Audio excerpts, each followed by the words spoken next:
유튜브 여러분 안녕하세요. 자영업 다일입니다.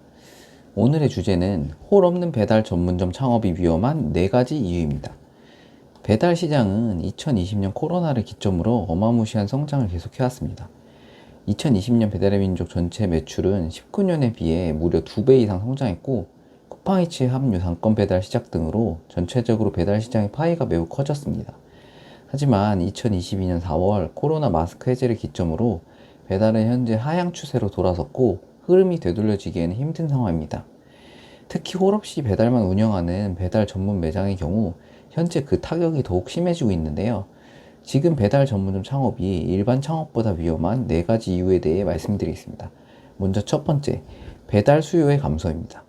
요즘 들어서 주변 사장님들과 픽업 오시는 배달 기사님들께 물어보면 하나같이 요즘 주문이 배달 주문이 너무 줄었다 이렇게 말씀하십니다.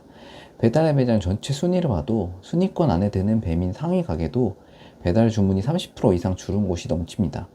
저희 대행 지사장님께 물어봐도 배달콜이 정말 많이 줄었다고 하는데요. 실제로 배민 포함 3대 배달의 플랫폼 경우 2022년 5월부터 10개월 연속 계속 감소 중입니다. 앞으로도 이 추세가 급변하기는 어려울 것입니다. 거기에다가 코로나로 시켜먹을 만큼 시켜먹은 배달음식 소비는 현재 금리 인상 등으로 불경기에 들어선 지금 소비를 줄여야 하는 가장 큰 1번 타겟이 되었습니다. 어플을 지우거나 하는 식으로 강제로 소비를 줄일 수 있기 때문입니다. 가뜩이나 경쟁이 심한 배달 어플 싸움에서 현재보다 배달 수요가 더 줄어들면 답이 없는 수준입니다. 홀 매장을 운영하는 매장의 경우 배달 주문이 줄더라도 그건 곧 밖에서 돌아다니는 유동인구의 증가를 의미하기 때문에 홀 매장 매출의 증가로 배달 주문 감소를 상쇄시킬 수 있는 매장들이 많습니다. 하지만 홀 없는 배달 전문점의 경우에는 이렇게 날씨가 풀리고 유동인구가 늘어나도 배달 주문이 줄어든 시기에 넋을 놓고 배달 어플만 쳐다봐야 되는 일이 생기기 때문입니다. 그리고 두 번째, 진입 장벽이 너무 낮습니다. 경기가 안 좋으면 자영업 창업이 줄어들 것 같지만 현실은 그 반대입니다. 우리나라가 가장 경기가 안 좋았던 IMF 시절에도 오히려 자영업자 수가 엄청 많이 늘어났습니다. 경기 침체로 인한 고용 한파, 취업난, 희망퇴직 등 자의반 타의반으로 자영업 창업으로 내몰리는 사람들이 늘어났기 때문입니다. 자영업이 어렵다는 건 알지만 다른 대안이 없기 때문인데요. 특히 이러한 경기 침체 상황일 때에는 소자본 창업에 더 수요가 더욱 쏠리게 되는데, 저가 커피 전문점이나 편의점 등 여러 프랜차이즈 업체들의 유혹에 직면하게 될 겁니다. 특히 배달 전문점의 경우에는 비교적 창업 비용이 저렴하고 필요한 고정 비용 등이 적게 들어가기 때문에 진입 장벽이 다른 사업보다 낮은 것이 사실입니다.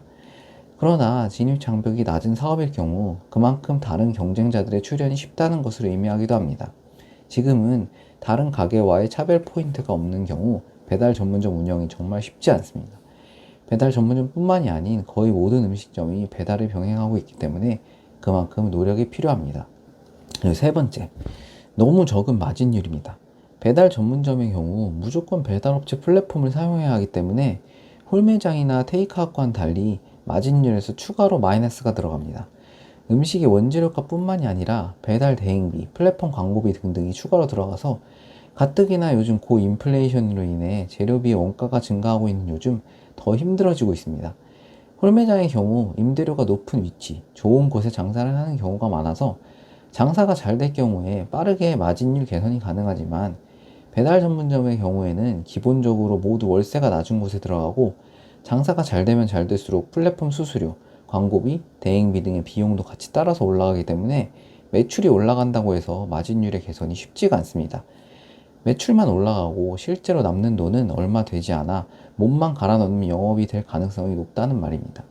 요즘 매물로 나온 배달 전문점들도 살펴보면 월 매출들은 다 높지만 실제로 마진율을 계산해 봤을 때 순수익이 너무 낮은 경우가 많았습니다.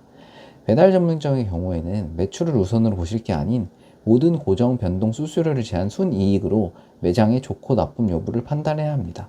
그리고 네 번째, 배달 어플 수수료의 지속적인 증가입니다. 21년 6월에 배민원이 출시되었고 중개 이용료 6.8%, 카드 수수료 및 결제 이용률 3% 등의 퍼센트 수수료 상품이 배민에 본격 적용되기 시작했습니다. 처음에는 가게 프로모션도 같이 걸어줘서 저렴한 요금으로 이용이 가능했었는데, 하지만 일시적으로 점포를 유치할 프로모션 요금제였을 뿐 얼마 가지 않아 프로모션 요금제는 모두 사라졌습니다. 또한 2022년 4월에 배민은 우리 가게 클릭이라는 또 다른 광고 상품을 만들어 출시합니다. 아무튼 뭐 새로 생길 때마다 비용만 늘어나는 느낌입니다. 우리 가게 클릭은 고정 요금이 아닌 고객이 클릭할 때마다 금액이 차감되는 상품인데요. 배민이 적자를 벗어나기 위해 새로운 수익형 상품을 출시한 거죠. 고객이 주문할 때 받는 수수료가 아닌 가게를 클릭만 해도 차감되는 형식이기 때문에 수수료 비용이 순식간에 늘어나게 되고 배보다 배꼽이 더 큰 경우가 많았습니다. 또한 2023년 4월 알뜰 배달의 출시가 결정이 된 것도 결국에는 깃발을 꽂아서 광고하는 고정형 배민의 비중을 줄이고 퍼센트 매출을 늘려서 수수료 비용을 더 얻기 위한 쪽으로 배민의 손익 구조를 개선하겠다는 겁니다. 이처럼 배달 전문점의 경우에는 배민의 정책 변화에 의존할 수밖에 없고 결국에는 배민이나 기타 플랫폼사의 정책 변화에 너무 큰 변화를 받게 된다는 겁니다.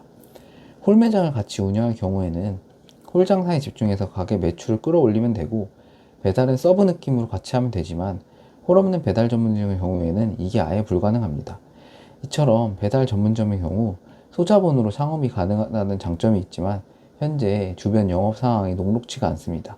특히 적은 자본으로 창업하고 너무 큰 순이익을 생각하시는 분들이 많이 계신데 지금 배달 상황이 많이 안 좋으니 꼭 3번 생각하시고 창업을 결정하시길 바라겠습니다. 그럼 오늘의 영상은 이것으로 마치겠습니다. 감사합니다.